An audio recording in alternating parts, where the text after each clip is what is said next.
Hey everyone welcome back to ఇంటెంటో. So ఈరోజు మనం చాలామందికి కష్టంగా అనిపించే కాన్సెప్ట్ మ్యాక్సిమం సింప్లిఫై చేసి చెప్తాను. ఎస్ఎస్హెచ్. సో మనం ఈ రిమోట్ సర్వర్స్ని కనెక్ట్ అవ్వడానికి మనం యూజ్ చేసే ఒక ప్రోటోకాల్ అనమాట ఈ ఎస్ఎస్హెచ్ సెక్యూర్ షెల్. డిఫాల్ట్గా దీని పోర్ట్ నెంబర్ వచ్చేసి 22. దీన్ని మనం కావాలనుకుంటే చేంజ్ చేసుకోవచ్చు. సో ఈ రిమోట్ సర్వర్లోకి లాగిన్ అవ్వడానికి మనం ఏంటంటే through user name password login అవ్వచ్చు, లేకపోతే ప్రైవేట్కి పబ్లిక్కి ద్వారా అవ్వచ్చు, లేకపోతే సర్టిఫికేషన్ అథారిటీ ద్వారా అవ్వచ్చు. అలా కాకుండా మీకు ఏమైనా సెంట్రలైజ్డ్ అథెంటికేషన్ సిస్టమ్స్ లైక్ కర్బరోస్ ఇవి ఉన్నా వీటి ద్వారా కూడా మనం ఏంటంటే రిమోట్ సర్వర్లోకి త్రూ ఎస్ఎస్హెచ్ లాగిన్ అవ్వచ్చు అనమాట. సో ఈరోజు నేను ఏంటంటే బేసిక్ యూజర్ నేమ్ పాస్వర్డ్తో ఎలా లాగిన్ అవ్వాలో చూపిస్తాను. అలాగే ప్రైవేట్కి పబ్లిక్కితో కూడా చేసుకోవచ్చు. ఇవి కాకుండా ఎస్ఎస్హెచ్లో చాలా కాన్సెప్ట్స్ ఉన్నాయి. లైక్ టన్నలింగ్ అని, జంప్ సర్వర్స్ అని, ఇలా చాలా ఉన్నాయన్నమాట. సో బేసిక్గా మనకి అర్థం అవ్వడానికి ఈ 2 కాన్సెప్ట్స్ సరిపోతాయి అనమాట. సో ఫస్ట్ ఆఫ్ ఆల్ దీన్ని నేను ఇన్స్టాల్ చేస్తాను. సో దీంట్లో ఆల్రెడీ ఇన్స్టాల్ అయ్యింది. ఇన్ కేస్ అవ్వకపోతే అది ఇన్స్టలేషన్ కంప్లీట్ అవుతుంది అనమాట. ఎప్పుడైతే మీరు ఇన్స్టలేషన్ కంప్లీట్ చేస్తారో మెయిన్గా ఈ సిస్టంలో సిడిఈటిసి ఎస్ఎస్హెచ్ అనే డైరెక్టరీలో మన ఎస్ఎస్కి సంబంధించిన ఫైల్స్ అన్ని దీంట్లో ఉంటాయన్నమాట. దీంట్లో మన సర్వర్ని మెయింటైన్ చేయడానికి మెయిన్గా యూజ్ చేసే ఫైల్ వచ్చేసి ఏంటి అంటే SSHD_config అని ఈ ఫైల్ అనమాట.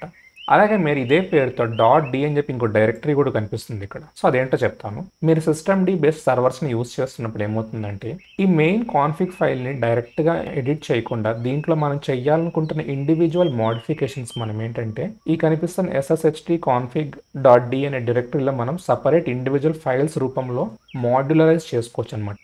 దానివల్ల ఏంటంటే ఈ మెయిన్ ఫైల్ క్లటర్ ఫ్రీగా ఉంటుంది.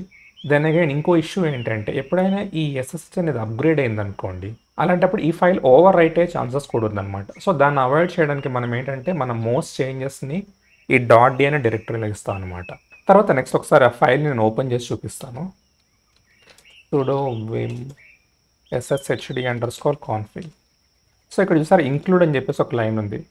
నేను ప్రీవియస్గా .d అనే డైరెక్టరీ గురించి డిస్కస్ చేశాను కదా, దాన్ని కూడా ఇంక్లూడ్ చేసుకోమని. అంటే ఏంటంటే ఈ డైరెక్టరీలో మనం పెట్టిన ఫైల్స్ని కూడా కన్సిడర్ చేయమని ఇక్కడ ఇన్ఫార్మ్ చేస్తుంది అనమాట. ఇన్ కేస్ ఇలాంటి లైన్ లేకపోతే .d అనే డైరెక్టరీని SSH కన్సిడర్ చేయదన్నమాట.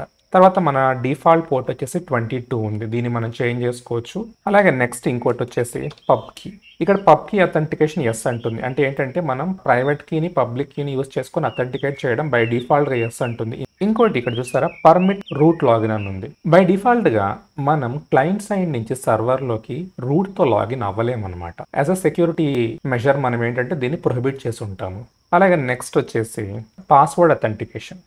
సో మనం ఏంటంటే యూజర్ నేమ్ పాస్వర్డ్తో లాగిన్ అవ్వాలా వద్దన్నది ఇక్కడ డిఫైన్ చేసి ఉంటుంది. బై డిఫాల్ట్గా ఎస్ అని ఉంది కాబట్టి మనం క్లయింట్ నుంచి యూజర్ నేమ్ పాస్వర్డ్తో కూడా లాగిన్ అవ్వచ్చు. సో నేను ప్రజెంట్ ఈ ఫైల్లో ఎటువంటి చేంజెస్ ఇనీషియల్గా చేయటం లేదు. నేను జస్ట్ దీన్ని ఎగ్జిట్ అవుతున్నాను.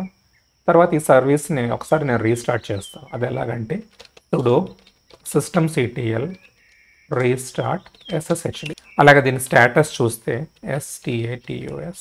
సో సక్సెస్ఫుల్గా రన్ అవుతుంది, ఎటువంటి ఎర్రర్స్ లేవు. తర్వాత మనం ఏంటంటే పోర్ట్ నెంబర్ని చేంజ్ చేయలేదు కాబట్టి 22ని చేస్తున్నాము.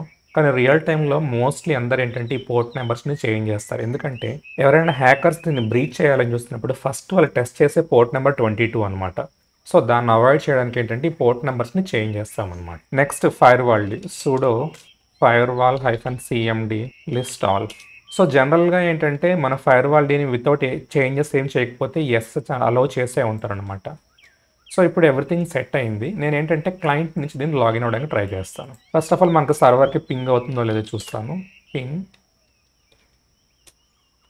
సో సర్వర్కి పింగ్ అవుతుందన్నమాట. నెక్స్ట్ నేను ఏం చేస్తానంటే కరెంట్గా నేను లాగిన్ అని షాని అనే యూజర్తో లాగిన్ అవ్వడానికి ట్రై చేస్తాను. SSH shani@STELLR.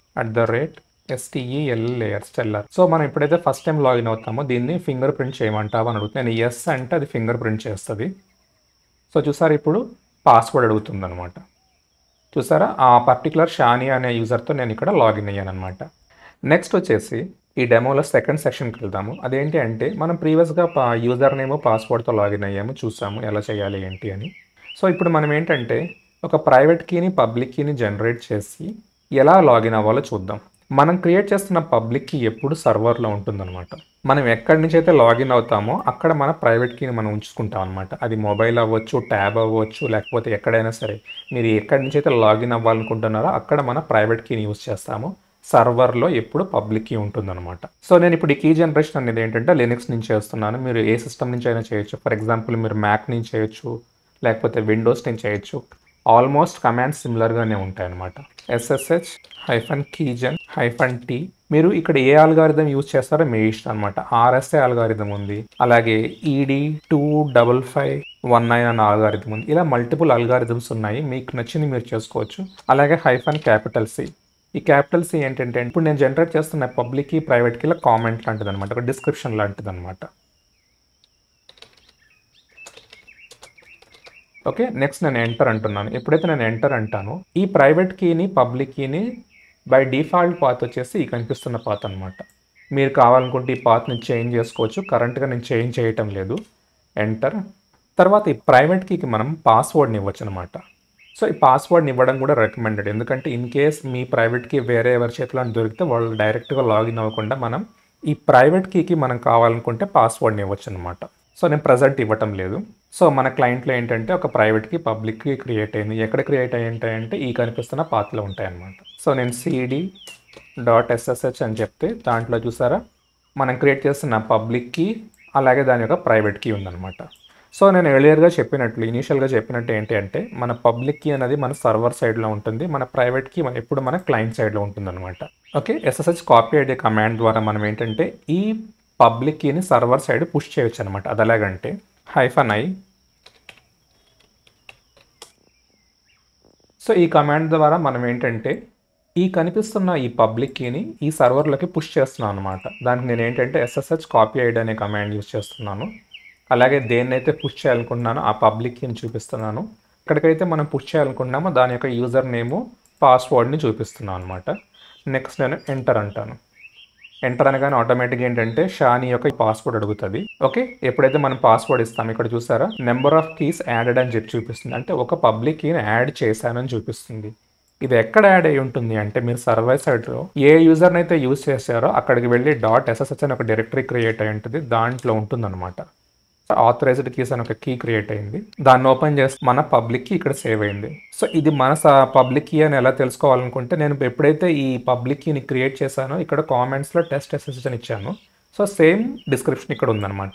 సో దీన్ని బట్టి మనకు అర్థమైంది ఏంటి అంటే మనం క్రియేట్ చేసిన పబ్లిక్ కీని మన సర్వర్ సైడ్ పుష్ చేసాం అనమాట. సో ఇప్పుడు ప్రైవేట్ కీ పబ్లిక్ కీని జనరేట్ చేస్తాం. అసలు ఇప్పుడు వర్క్ అవుతున్నాయో లేదో చూడాలి అనుకుంటే SSH-i మన ప్రైవేట్ కీ ఎక్కడైతే ఉందో దాని యొక్క పాత్ మన యూజర్ నేమ్ చూసారా ఇప్పుడు మనకి పాస్వర్డ్ని అడగకుండానే డైరెక్ట్గా లాగిన్ అయిపోయింది అనమాట. సో ఇలా మనం ఏంటంటే ప్రైవేట్ కీని పబ్లిక్ కీని యూజ్ చేసుకొని లాగిన్ అవ్వచ్చు. సో ఈరోజు నేను 2 మెథడ్స్లో మనం సర్వర్ సైడ్ ఎలా లాగిన్ అవ్వాలో చూపించాను.